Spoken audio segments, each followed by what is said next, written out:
तो जैसा कि आप लोग जानते हैं कि हमारे देश में हर साल बहुत सारे गवर्नमेंट जॉब्स के लिए एग्जाम कंडक्ट होते हैं। कुछ एग्जाम्स बहुत पॉपुलर हैं, for example UPSC civil service exam, SSC CGL exam, banking exams, और कुछ एग्जाम लेस पॉपुलर हैं लाइक ईपीएफओ में एपीएफसी और ईओ पोस्ट के लिए एग्जाम, ईएसआईसी में डिप्टी डायरेक्टर पोस्ट के लिए एग्जाम, असिस्टेंट लेबर कमिश्नर का एग्जाम, लेबर इन्फोर्समेंट ऑफिसर का एग्जाम, रेगुलेटरी बॉडी एग्जाम्स। दोस्तों यहाँ पे इन्हीं सब एग्जाम्स के बीच में एक ऐसा एग्जाम है जिसके बारे में आप लोगों को इन्फॉर्मेशन होनी चाहिए अगर आप एक अच्छी सरकारी नौकरी की तलाश में हैं। ये पोस्ट है डिप्टी डायरेक्टर की employ state insurance corporation. And दोस्तों इस वीडियो में मैं कोशिश करूंगा कि मैं आपको इस पोस्ट के बारे में कंप्लीट डिटेल्स इसी वीडियो में बताने की कोशिश करूं ताकि आप लोगों के पास one stop solution for all the information regarding ESIC exam ये वीडियो बन जाए। तो वीडियो आप एंड तक पक्का देखिएगा। लेकिन आगे बढ़ने से पहले मैं आप लोगों से रिक्वेस्ट करूंगा कि भाई अगर आप लोग यूपीएससी के different RT exams like APFC, EOU, LEO, ALC या फिर एसिक डीडी एग्जाम की तैयारी कर रहे हैं तो आप हमारे चैनल को सब्सक्राइब कर लीजिए, क्योंकि यहां पर हम आपको इन एग्जाम्स की क्वालिटी इंफॉर्मेशन टाइमली प्रोवाइड करते हैं। तो इस वीडियो का एजेंडा क्या होगा मैं एक बार आपको क्लियर कर देता हूं। वी विल सी कि भाई what is the expected date of notification and exam date for ESIC DD exam. कभी एग्जाम आ सकता है, कब कभी एग्जाम आया है, और एक्सपेक्टेड नोटिफिकेशन डेट क्या हो सकती है और एक्सपेक्टेड एग्जाम डेट क्या हो सकती है। फिर हम बात करेंगे कि भाई इस पर्टिकुलर पोस्ट के बारे में हमें क्या क्या पता होना चाहिए, इस पोस्ट का लेवल क्या है, इस पोस्ट का नेचर क्या है, इस पोस्ट का पे मैट्रिक्स क्या है, हम वो कवर करेंगे। फिर हम बात करेंगे कि भाई इस पोस्ट को अप्लाई करने के लिए एज लिमिट क्या होनी चाहिए, एज एलिजिबिलिटी क्या होनी चाहिए। फिर हम एजुकेशनल क्वालिफिकेशन की बात करेंगे, एक्सपीरियंस क्वालिफिकेशन की बात करेंगे जो कि बहुत ही इंपॉर्टेंट है, हम यहां पर इस पॉइंट को कवर करेंगे। Then we will talk about the pattern of ESIC DD exam की भाई पैटर्न क्या होता है, कितनी स्टेजेस होती हैं एग्जामिनेशन में। Last but not the least we will discuss the syllabus of ESIC DD exam ताकि आप रिलेट कर पाओ कि भाई आपको इस एग्जाम को अप्रोच करना चाहिए या नहीं करना चाहिए। तो पूरी इंफॉर्मेशन इस एग्जाम की हम यहां पर कवर करने वाले हैं। आप लोग ध्यान से इस वीडियो को एंड तक पक्का देखिएगा। शुरुआत करते हैं। दोस्तों ईएसआईसी डीडी एग्जाम जो है डिप्टी डायरेक्टर पोस्ट के एग्जाम होता है एम्प्लॉय स्टेट इंश्योरेंस कॉर्पोरेशन में। ये एग्जाम रेगुलर नहीं होता है, पहली बात आप लोगों को ध्यान में रखनी है। ये एग्जाम हर साल नहीं होता है। ये एग्जाम 2012 में हुआ था और 2012 के बाद ये एग्जाम डायरेक्टली 2022 में हुआ था, और 2022 का जो एग्जाम हुआ था उसकी नोटिफिकेशन 2021 में आई थी, बट एग्जाम 2022 में कंडक्ट हुआ। और अब दोस्तों काफी जो है सोर्सेज से पता लग रहा है कि भाई ये एग्जाम नेक्स्ट ईयर एक्सपेक्टेड है, एंड इट इज एक्सपेक्टेड कि भाई जो इसकी नोटिफिकेशन है वो जून 2026 में आ सकती है। काफी चांसेस हैं क्योंकि प्रोसेस स्टार्ट हो चुका है, हमने आरटीआई भी फाइल कर रखी है, उसका रिप्लाई जैसे आएगा I will share it with you. तो यहाँ पे जून 2026 में इस एग्जाम की नोटिफिकेशन एक्सपेक्टेड है एज पर दी सोर्सेज। और दोस्तों अगर जून 2026 में इस एग्जाम की नोटिफिकेशन आती है तो अगले 3-4 महीने में आप लोगों को एग्जाम देखने को मिल सकता है। तो November December 2026 can be the possible exam date. अगर मैं पिछले बार की बात करूं तो 2021 में जब नोटिफिकेशन आई थी उसके लगभग 5-6 महीने बाद आपको 2022 में एग्जाम देखने को मिला था। थोड़ा डिले हो गया था एग्जाम, बट इस बार क्योंकि प्रोसेस काफी स्मूथ चल रहे हैं हर एक एग्जाम के रिक्रूटमेंट टेस्ट के, तो आप 4-5 महीने में नोटिफिकेशन आने के बाद इस एग्जाम को कंडक्ट होते हुए देख सकते हैं। तो यहाँ पर एक पॉसिबल डेट मैं आप लोगों को बता रहा हूँ, टेंटेटिव डेट आप लोगों को बता रहा हूँ। ये डेट चेंज हो सकती है सब्जेक्ट टू दी प्रोसेस, क्योंकि प्रोसेस कई बार यहाँ पे डिले में हो जाते हैं। यूपीएससी के पास अभी रिक्वेशन जाएगी, फिर यूपीएससी इसके ऊपर नोटिफिकेशन रिलीज करेगा, तो काफी टाइम लग जाता है इन सब चीजों में। तो एक टेंटेटिव डेट आप जून 2026 मान के चल सकते हैं। आगे बढ़ते हैं।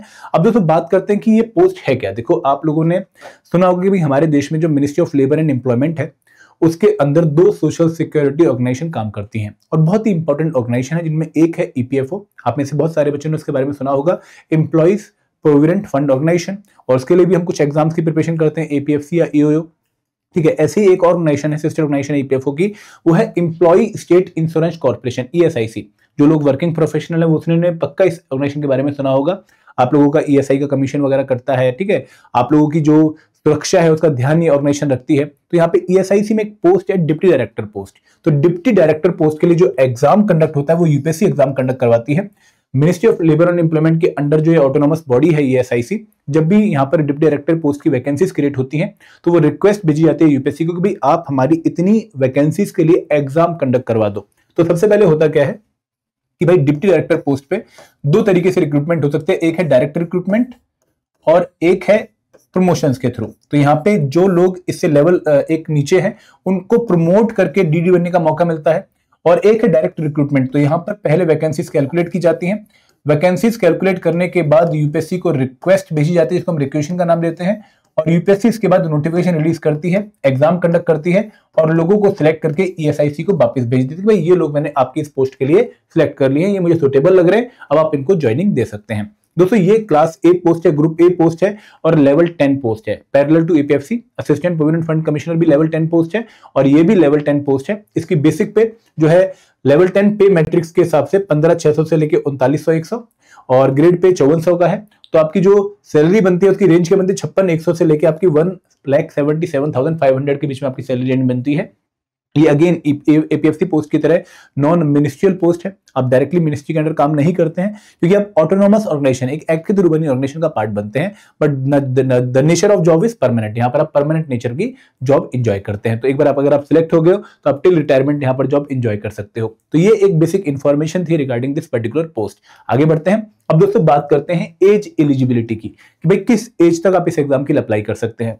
तो यहाँ पे अगर मैं जनरल कैंडिडेट्स की बात करूं, जनरल कैटेगरी स्टूडेंट्स की बात करूं, तो मिनिमम एज लिमिट आप लोगों को देखने को नहीं मिलेगी इन दी नोटिफिकेशन। कोई भी मिनिमम एज लिमिट मेंशन नहीं कर रखी है क्योंकि यहाँ पे जो मिनिमम एज लिमिट है that is subject to the qualifications prescribed in education and experience domain. अगर आप वो क्वालिफिकेशन प्रिस्क्राइब करते जो है फुलफिल करते हैं तो आप एग्जाम के लिए अप्लाई कर सकते हैं। लेकिन मैक्सिमम एज लिमिट यहाँ पर मेंशन करी गई है कि भाई अगर कोई बच्चा जनरल कैटेगरी से बिलोंग करता है तो वो 35 की एज तक इस एग्जाम के लिए अप्लाई कर सकता है। अब दोस्तों बच्चों के मन में डाउट ये आता है कि भाई क्या कट ऑफ डेट है, किस डेट से हम डिसाइड करेंगे कि हमारी एज 35 हो गई है या नहीं हुई है। तो यहाँ पे जो last date of filling of application form होता है उस डेट पर आपको कैलकुलेट करना होता है कि भाई आप 35 क्रॉस कर गए हो, 35 क्रॉस कर गए हो या नहीं क्रॉस कर पाए हो। तो अगर आपने 35 क्रॉस कर लिया है और आप जनरल कैटेगरी से बिलोंग करते हो then you are not eligible, but अगर आपने 35 क्रॉस नहीं किया है तो आप एलिजिबल हो। फॉर एग्जांपल अगर मान लो नोटिफिकेशन 15 जून 2026 को आती है, ठीक है, 15 जून 2026 को नोटिफिकेशन आई और last date of filling of application form है 15 जुलाई 2026 में, एक टेंटेटिव डेट मान के चल रहा हूं। तो आपको इस पर्टिकुलर डेट पर 15 जुलाई 2026 जो कि closing date of application form है, इस डेट पर अपनी एज कैलकुलेट करनी है। अगर आप 35 क्रॉस कर चुके हो then you can not apply, अगर आप जनरल कैटेगरी से बिलोंग करते हो, ठीक है। और दोस्तों एज रिलैक्सेशन क्या है कि भाई अगर कोई पर्सन ओबीसी कैटेगरी से बिलोंग करता है, अदर बैकवर्ड क्लास कैटेगरी से बिलोंग करता है, तो उसकी 3 साल की रिलैक्सेशन है वो 38 की एज तक अप्लाई कर सकता है। Schedule caste, schedule tribe category वाले जो दोस्त हैं वो 40 ईयर्स तक की एज तक अप्लाई कर सकते हैं। Person with benchmark disability 45 years तक अप्लाई कर सकते हैं, 10 ईयर की रिलैक्सेशन है। और दोस्तों यहाँ पे जो रिलैक्सेशन है वो 40% पीडब्ल्यूबीडी कैटेगरी के लोगों को ही मिलेगी, उससे नीचे वालों को नहीं मिलेगी।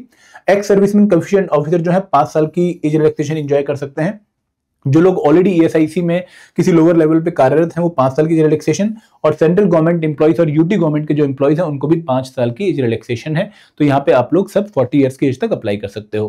तो दोस्तों ये एज रिलैक्सेशन भी आप लोगों को नोट कर लेनी चाहिए क्योंकि बहुत इंपॉर्टेंट है, और खासकर ये जो कैटेगरी ऑफ पीपल है इनको तो एज रिलैक्सेशन पक्का नोट करनी चाहिए क्योंकि यहाँ पे अभी जो हम एजुकेशनल और एक्सपीरियंस क्वालिफिकेशन देखेंगे तो वहां पर ये चीजें बहुत मैटर करेंगे, ठीक है। आगे बढ़े। अब दोस्तों बात करते हैं एजुकेशनल क्वालिफिकेशन की या फिर हम एक्सपीरियंस क्वालिफिकेशन की बात करते हैं। तो यहाँ पर 2 तरह की क्वालिफिकेशन है, एक है एजुकेशनल क्वालिफिकेशन और एक है एक्सपीरियंस वाली क्वालिफिकेशन।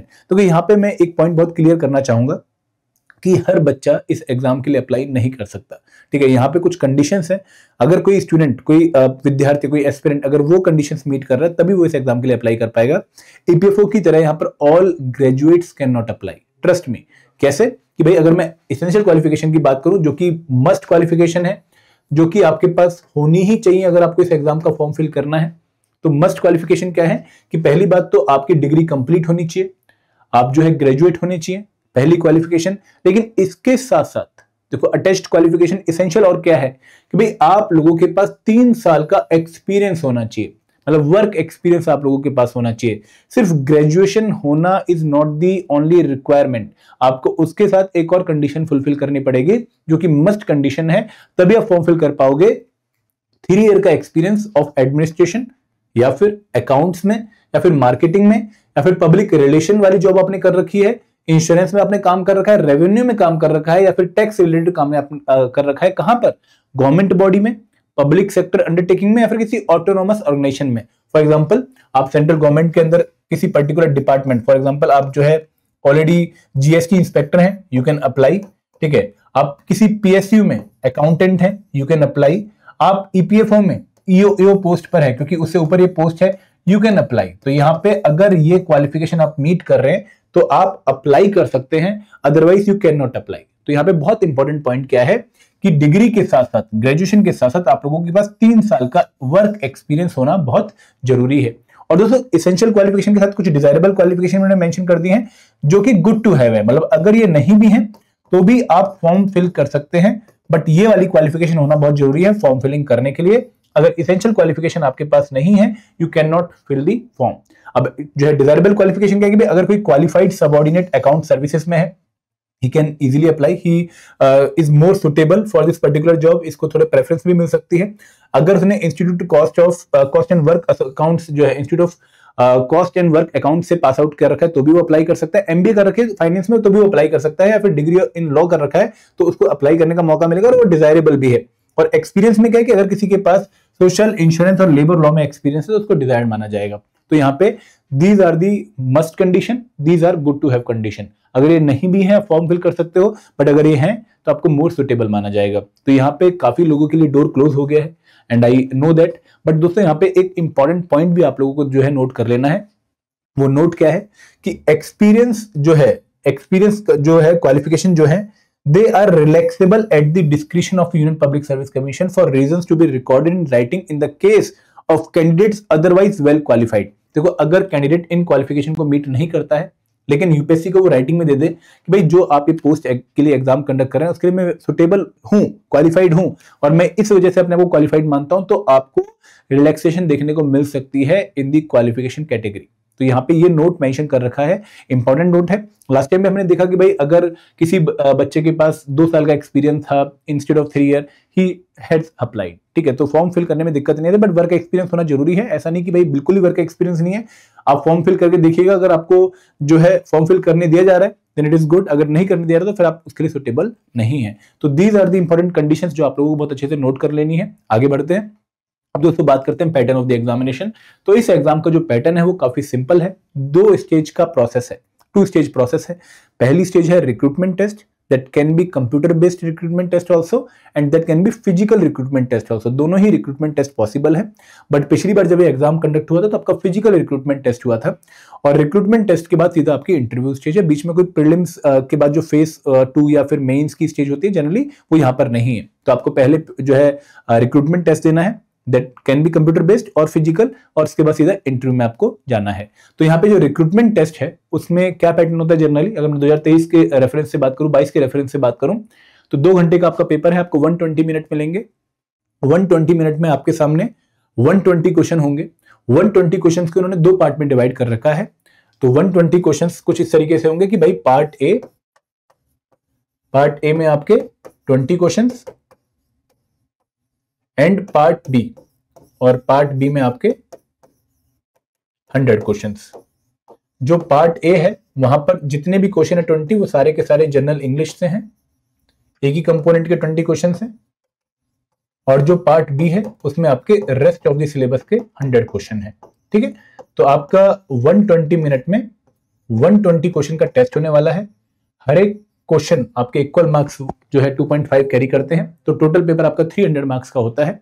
और यहाँ पर अगर आप किसी क्वेश्चन का आंसर गलत लगा देते हो तो आपको उस क्वेश्चन के जितने मार्क्स हैं उसकी 1/3 नेगेटिव मार्किंग देखने को मिलेगी। तो अगर क्वेश्चन 2.5 मार्क्स का है तो अगर आपने गलत आंसर लगा दिया है तो 1/3 मतलब 0.83 जो कि यूपीएससी की स्टैंडर्ड नेगेटिव मार्किंग है 1/3, वो आपको देखने को मिलेगी यहाँ पर भी। ठीक है, तो for every wrong answer you will get a penalty of 0.833 marks. और दोस्तों पेपर हिंदी में भी आता है, हिंदी माध्यम में भी आता है और इंग्लिश लैंग्वेज में भी आता है। तो ये पैटर्न है रिक्रूटमेंट टेस्ट का। और ये पेपर आप लोग ध्यान रखिएगा कि ऑफलाइन मोड में भी हो सकता है, फिजिकल भी हो सकता है लाइक एपीएफसी एग्जाम या फिर यूपीएससी प्रीलिम्स एग्जाम, और ये पेपर ऑनलाइन भी हो सकता है डिपेंडिंग ऑन कि कितने लोग अप्लाई कर रहे हैं। ठीक है, तो यूपीएससी ने क्लियरली अपनी पुरानी नोटिफिकेशन में मेंशन कर रखा था कि that can be a computer based recruitment test और that can be a physical recruitment test, but actual में वो रिक्रूटमेंट टेस्ट फिजिकल हुआ था 2022 में। अब बात करते हैं इंटरव्यू की। तो इंटरव्यू आप लोगों का 100 मार्क्स का है। ठीक है, 25% वेटेज आउट ऑफ 400 इंटरव्यू की है, 375% वेटेज आप लोगों के रिक्रूटमेंट टेस्ट की है। अब दोस्तों यहाँ पे इंटरव्यू में आप लोगों को irrespective of your score in the recruitment test कुछ मिनिमम मार्क्स स्कोर करने ही पड़ेंगे, तभी जाकर आप टोटल जो है अपने आप को एलिजिबल बना पाएंगे। अगर आप टॉपर भी क्यों ना हो और आप ये मिनिमम मार्क्स का क्राइटेरिया फुलफिल नहीं करते हैं कैटेगरी वाइज, तो आप सिलेक्ट नहीं होंगे। तो मैं आपको समझाऊंगा कैसे।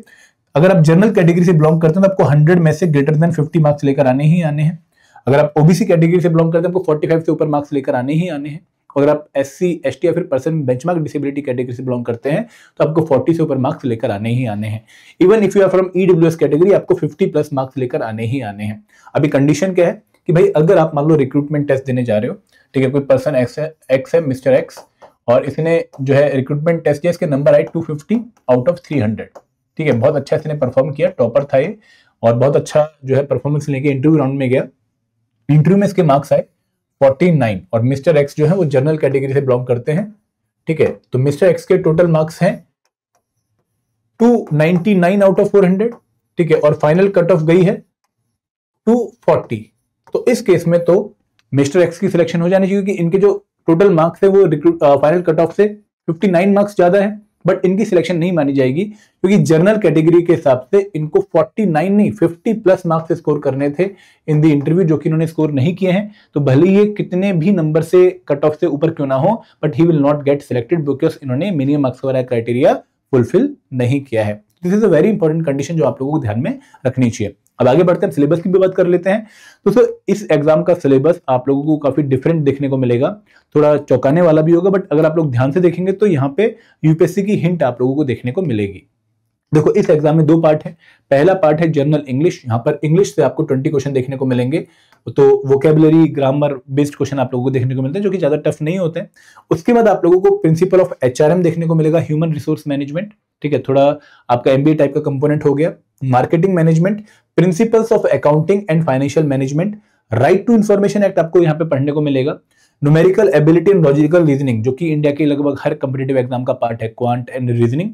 फंडामेंटल्स ऑफ कंप्यूटर एप्लीकेशन आपको देखने को मिलेंगे, जनरल साइंस के क्वेश्चन आपको देखने को मिलेंगे, थोड़ा सा पब्लिक एडमिनिस्ट्रेशन मतलब जो पॉलिटी प्लस गवर्नेंस वाला पार्ट है, प्लस जनरल इश्यूज जो चल रहे हैं इस टाइम पर पब्लिक एडमिनिस्ट्रेशन के रिगार्डिंग वो आपको पढ़ने का मौका मिलेगा।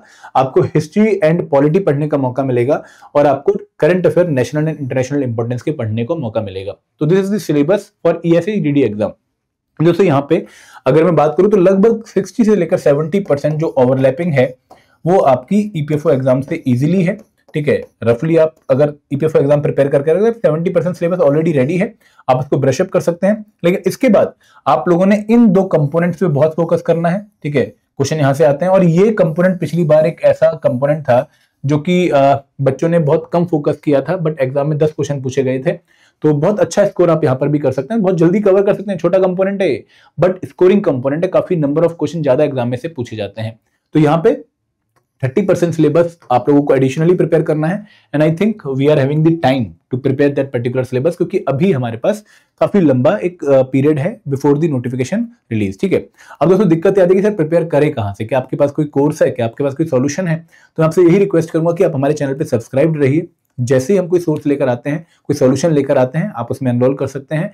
और दोस्तों ऐसी मैं वीडियोस आप लिए और भी बनाता रहूंगा रिगार्डिंग ESE-DD एग्जाम, अपडेट भी मैं आप लोगों को देता रहूंगा जैसे ही RTA रिप्लाई वगैरह आता है।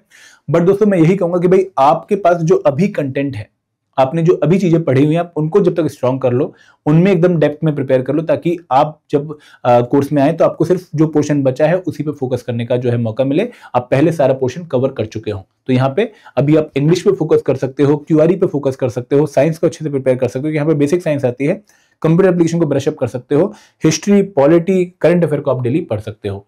तो ये आपका अभी जो है थोड़ा सा टारगेट रहना चाहिए। दोस्तों कोई भी अपडेट अगर आप लोगों को चाहिए आप हमें कॉल कर सकते हैं, हमारा नंबर है 8146207241। अगले कुछ महीनों में आपके लिए कोर्स भी अच्छा सा लेकर आएंगे इसके रिगार्डिंग, तो आप एक बार डिसाइड कर लीजिए कि आपको इस एग्जाम की तरफ जाना है या नहीं जाना है। तो this all from my side, thank you very much, जय हिंद, जय भारत।